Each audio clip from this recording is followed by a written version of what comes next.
Hello friend, good morning. ঘড়িতে 7:30 মতন বাজে। স্নান টান করে ফ্রেশ হয়ে পুজো দিতে বসে গেছি। পুজো দিয়ে নিলাম। সকাল সকাল পুজো না দিলে না, বেলা হয়ে গেলে তখন আর ভালো লাগে না। আর আমার সকাল সকালই কাজ করতে ইচ্ছা করে, বেলা হয়ে গেলে করতে ভালো লাগে না। তারপরে দেখো আটা মেখে নিলাম রুটি করবো বলে।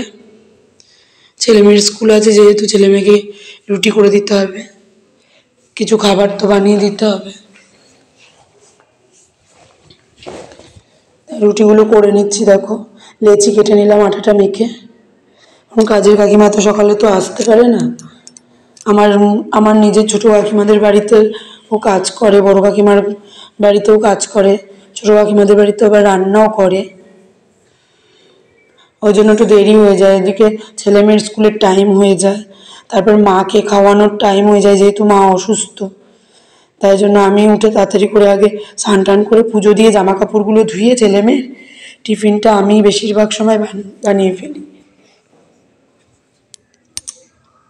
কারণ 10টার মধ্যে না করলে ছেলে মেয়ে খেয়ে স্কুলে যেতে পারবে না, তাই জন্য একটু তাড়াতাড়ি করতে হয়। রুটিগুলো কেমন করে ফুলছে দেখো। দুই একটা হয়তো ফোলে না, কিন্তু বেশিরভাগ রুটিই ফোলে। তারপরে দেখো আমি ছেলে মেয়েকে স্কুলে দিয়ে এসেছি। ছেলেকে, মেয়ে তো একাই চলে যায়।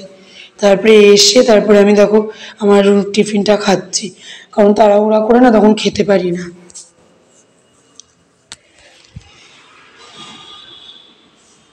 ছেলেকে দিয়ে এসে তারপরে দেখো টিফিনটা বসে বসে খেয়ে নিলাম।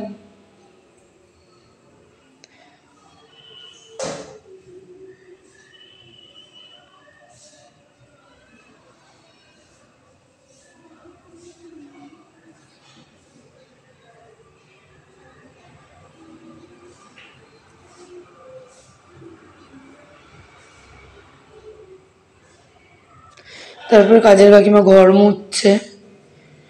রোদে হালকা হালকা রোদ উঠেছে। তারপরে দুপুরে কিছুই দেখাতে পারলাম না, একদম ডাইরেক্ট রাত্রিবেলায় চলে আসলাম।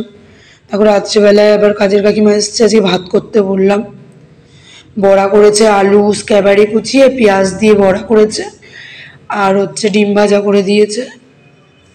তাই গরম গরম ভাত খেয়ে নিলাম। ছেলে মেয়ে খেতে চায় না। দেখো ভাত খেয়ে নিচ্ছি, ভাত খেতে বসেছি। গরম মুখে দিয়েছি আর প্রচণ্ড গরম, জিভটা পুড়ে গেল। আজকের ভিডিওটা এই অবধি এন্ড করলাম। তোমরা সবাই ভালো থেকো, সুস্থ থেকো, সাবস্ক্রাইব করো, লাইক করো, কমেন্ট করো।